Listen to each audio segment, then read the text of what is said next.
Hello दोस्तों, आप सभी का एक बार फिर से स्वागत है आपके अपने चैनल ऑल इन वन में। अब चलिए बढ़ते हैं आज की अपनी कहानी की ओर।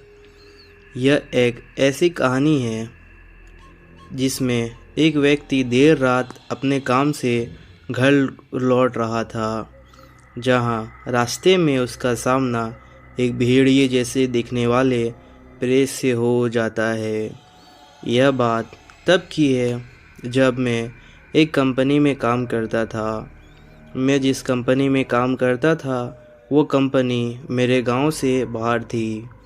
मुझे घर से कंपनी तक जाने में लगभग आधे घंटे का समय लगता था। मेरे कंपनी में से घर तक का बीच एक जंगल पड़ता था। मेरे पास एक मोटरसाइकिल थी जिसमें से मैं रोज़ आया जाया करता था। कंपनी में मेरा काम शाम के 6 बजे तक ख़त्म हो जाता था।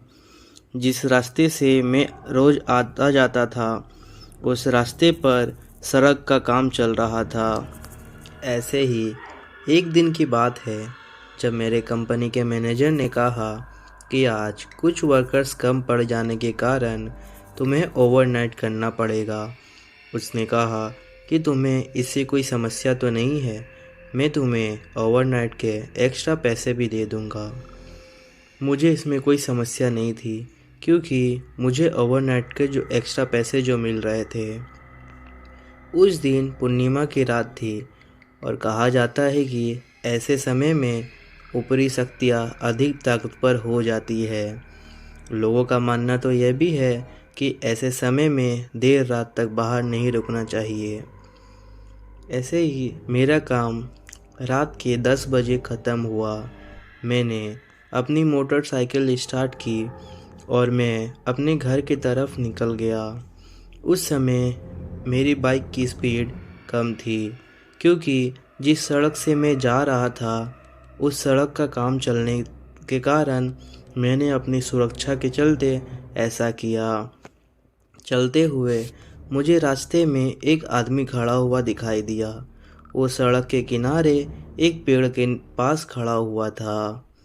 मैंने सोचा कि लगता है यह गांव वाला है जो गांव जा रहा होगा और शायद थक गया होगा, इसलिए वहाँ आराम कर रहा होगा। चलो इसको लिफ्ट दी जाए और मुझे भी गांव में पहुंचने तक का एक सफ़र का साथी मिल जाएगा। ऐसा सोचकर मैंने अपनी मोटरसाइकिल को उससे थोड़ी दूरी पर रोककर उससे कहा कि भाई कहाँ जाना है, अगर एतराज़ ना हो तो तुम्हें कहीं छोड़ दूँ क्या। पर उधर से कोई जवाब नहीं आया। मैंने एक बार फिर से कहा कि मैं गांव ही जा रहा हूँ, तुम्हें कहाँ छोड़ दूँ बताओ।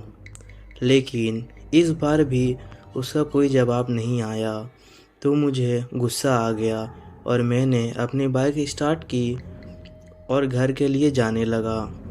जैसे ही मैंने अपनी बाइक स्टार्ट की वैसे ही वो आदमी मेरे तरफ आने लगा। मैंने सोचा कि अब इसकी अकल ठिकाने आई है। अब वह मेरी काफ़ी पास आ गया था। मैंने उसकी तरफ देखा तो चांद की रोशनी में मैंने देखा कि उसके पैर इंसानों की तरह नहीं बल्कि किसी जानवर की तरह लग रहे थे। वो धीरे धीरे पूरा जानवर में बदलता जा रहा था। यह सब देखकर मैंने अपनी बाइक फुल रफ्तार में भगाई। मुझे कुछ समझ में नहीं आ रहा था कि ये सब क्या हो रहा है। मैंने उसे देखा तो नहीं, पर मैं महसूस कर पा रहा था कि वो मेरा पीछा ही कर रहा था। सड़क खराब थी तो मेरी बाइक का संतुलन बिगड़ गया और मैं बाइक से नीचे गिर गया। पर मैं तेज़ी से उठा और अपने घर की तरफ भागने लगा।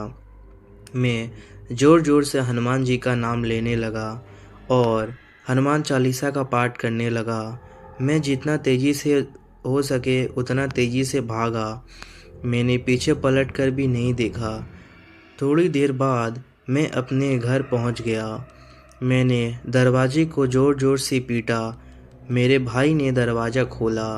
मैंने तुरंत दरवाज़ा बंद किया और जाकर कुर्सी पर बैठ गया।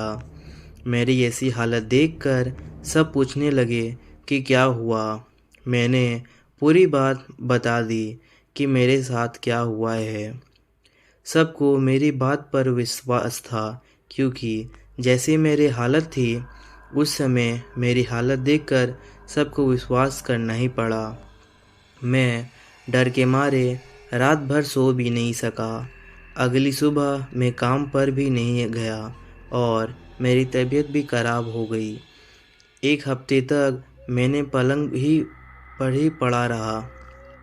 मेरे पापा इन सब चीज़ों में यानी कि ऊपरी ताकतों में की जानकारी रखते थे और वो एक आदमी को घर लेके आए। उसने कहा कि जिसे तुम मिले थे वो एक प्रेत था जो एक जानवर के रूप में था। तेरी किस्मत अच्छी थी कि जो तू बच गया, नहीं तो वो प्रेत किसी को भी नहीं छोड़ता। यह कहकर फिर उन्होंने मुझे एक चांदी का माला दिया और कहा कि इसे अपने गले में बांधे रखना। कुछ समय बाद मैं ठीक हो गया और मैंने फिर उस प्रेत को कभी नहीं देखा। मैंने उस जगह नौकरी भी छोड़ दी। दोस्तों, अगर आप लोगों को यह कहानी पसंद आई हो तो प्लीज़ इस चैनल को लाइक एंड सब्सक्राइब करें। धन्यवाद।